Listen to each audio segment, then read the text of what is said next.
धूम्र सेनाओं, शीघ्र शीघ्र समुद्र की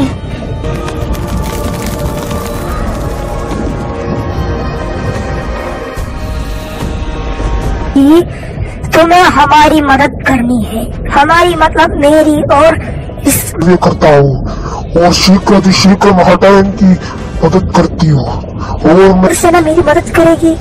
मुझे आवाज आ रहा है वो मेरी मदद कर दिया और जेल की रोक पर वो कहाँ पर है किसी को पता नहीं है। तुम्हारे ये पति है ना, वो एक डावंश है वो, और उस सलायन को भी खत्म करने में दादी नहीं है। और आपको आप जानती है भाभी, वो दोनों कहाँ गई है? हटाइन का मुसीबत तो कुछ समय के लिए खत्म हो। तुम तैयार है मेरे साथ कूदने में? बोलो। हाँ।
मुझे शीघ्र महाराज स्तंभी को यहाँ से मुक्त करना होगा।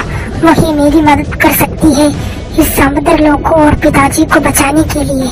मुझे जल्दी से जल्दी अपनी शक्तियों से महाराज स्तंभी को इस स्तंभ से बाहर निकालना होगा।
ने मुझे यहाँ क्यों आजाद करके बुलाया?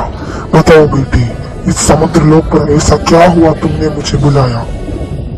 महाराज स्तंभी, मैं इस समुद्र लोक की रानी हूँ और मेरे पिताजी को वर्षों पुरानी दुश्मन है हमारी जलायन, और उसके साथ एक महाडयनी, उन दोनों ने मिलकर हमारी समुद्र लोक पर आक्रमण कर दिया और समुद्र लोक को तबाह कर दिया। और उन लोगों ने अपनी बुराई की शक्ति से हमें तक हमारी सारी सेनाओं को अपने वश में कर दिया और हमारी सब कुछ ले गया वो। लेकिन आप मेरी मदद करो पिताजी को ढूंढने के लिए, क्योंकि पिताजी आएगा तभी उस चलायन का वध पिताजी कर सकती है। मुझे पता है पिताजी के हाथों में जो त्रिशूल है उसी से ही दोबारा उस चलायन को अपनी कर्मों का फल के लिए पाताल लोक भेज सकती है। मदद कर दीजिए। मेरी मदद तो मैं करूँगा, लेकिन तुम्हें मैं एक रास्ता बताता हूँ। इस दुनिया से, इस लोक से अलग एक लोक है, पृथ्वी लोक। वहाँ पर एक देविक है, तुम उसकी मदद लो या उसे यहाँ लेकर आओ मेरे सामने। ठीक है, जाओ जल्दी। ठीक है महाराज तंबी, ठीक है।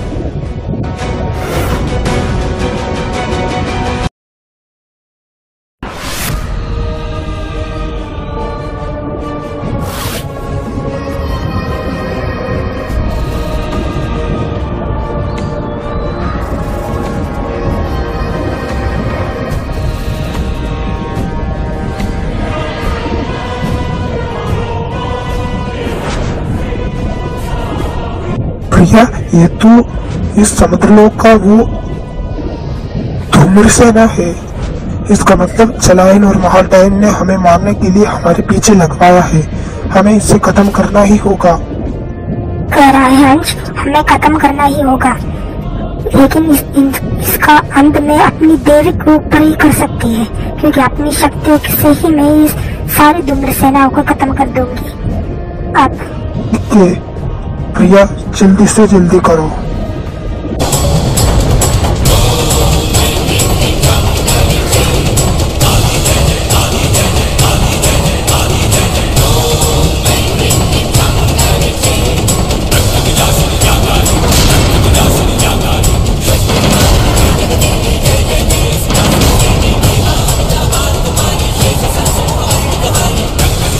तुम सबने पाप किया है, तुम सबने इस समुद्र लोक के साथ गद्दारी किया है और अब बुराई की साथ मिल गया और तुम सबका वध आज निश्चित है। मेरी शक्तियों से, मेरी एक एक अस्त्र शक्तियों से तुम सबकी अंत आज निश्चित है।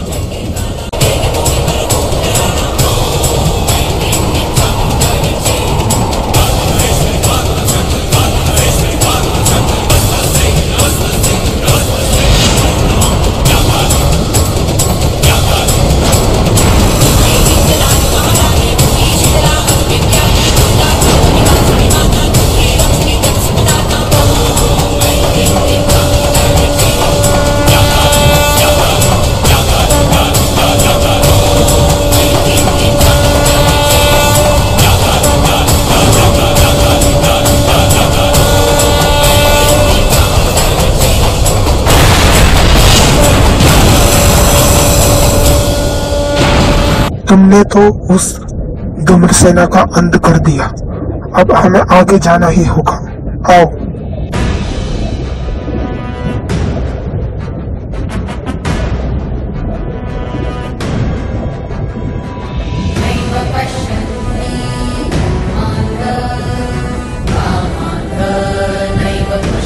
रुको, अब दोनों रुको, अब दोनों मेरे साथ आओ। मुझे अब दोनों को कहीं एक स्थान पर लेकर जानी है और मेरी मदद कर दीजिए।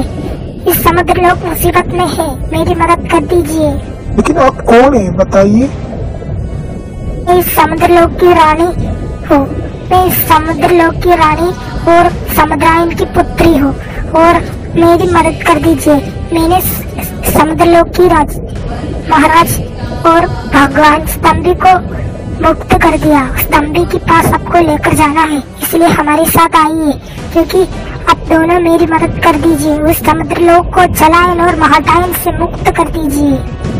मुझे पता है, पंडित जी ने बताया, समुद्र लोक में प्रवेश करते ही हमें समुद्रायन को मिलेगी। मतलब तुम है वो समुद्रायन, समुद्र लोक की रानी, और तुम्हारे साथ हम अभी की अभी आती है।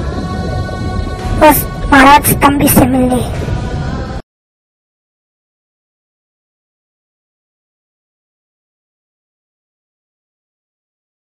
महाराज स्तंभी, हमने इन दोनों को लेकर यहाँ आ चुकी है महाराज। दोनों ने यहाँ आकर बहुत अच्छा किया। मुझे याद है, मुझे अच्छे से याद है तुम दोनों ने आने से पहले क्या क्या हुआ था, तुम सबको याद है ना। और पंडित जी, जो पितृलोक पर पंडित जी है ना, उन्हें हमने ही याद दिला दिया तुम दोनों को इस समुद्रलोक पर बुलाने के लिए। और रास्ते पर तुम लोगों ने उस डुम्र सेना को भी खत्म कर दिया और तुमने अपनी देवी रूप पर ही उनका वध कर दिया। और अब मेरी बात ध्यान से सुनो। ठीक है महाराज स्तंभी, बताइए क्या है। तुम दोनों को अलग होना होगा, यानी तुम अपनी शक्तियों का प्रयोग कर रहे हो और महाडायन के पीछे लगाओ और महाडायन को रोक के रखो। और तुम प्रिया अपनी दैविक शक्तियों से समुद्रलोक और समुद्र राजा को ढूंढो। वो एक जल के रूप पर है, उन्हें मुक्त करने के लिए और गाय बताती हूँ। और तुम अच्छे से जाकर देखो और अच्छे से तुम अपना कर्तव्य निभाओ। और चलायन को चकमा देकर ही तुम चलायन की हाथों से उस समुद्रराज का त्रिशूल लेना और त्रिशूल से ही उसका वध हो सकती है। ठीक है महाराज स्तंभी, ठीक है, मैं अपना कर्तव्य निभाती हूँ, समुद्रायन की मदद करती हूँ, समुद्रलोक को भी बचाती हूँ। अच्छा, और हम दोनों मदद करती है और हंस उस महाडायन को चकमा देगी और मैं चलायन को चकमा देकर उस त्रिशूल को प्राप्त करके महाराज को दूंगी। अच्छा है। और तुम बेटी समुद्राई, तुम्हें जाना है, अपने पिता को तुम्हें ही ढूंढना है। समुद्र की गहराई पर जाओ, वहाँ बहुत सारे जल है, उनमें से तुम्हारे पिताजी को ये है, वो अपनी चमक उतनी देर तक अपने पुत्र से छुपा नहीं सकती। जो भी चमक छुपाए उनके सामने तुम 3 बार अपने पिताजी का नाम पुकारो, वो जल के श्राप से मुक्त होकर अपनी वास्तविक रूप बढ़ाएगा और तुम उसकी मदद करो, उनकी मदद से, और शीघ्र समुद्रलोक के दरबार पर आओ। ठीक है समुद्र की महाराज स्तंभी, भगवान स्तंभी, मैं आती हूँ, अभी के भी मैं जाती हूँ। तुम दोनों भी जाओ, शीघ्र अपना कर्तव्य निभाओ और उन दोनों की इस कहानी की लड़ाई को समाप्त कर दो, इस समुद्रलोक को बचाओ, जल्दी से जल्दी जाओ। ठीक है समुद्रराज, भगवान समुद्रराज, आशीर्वाद दो हम सबको।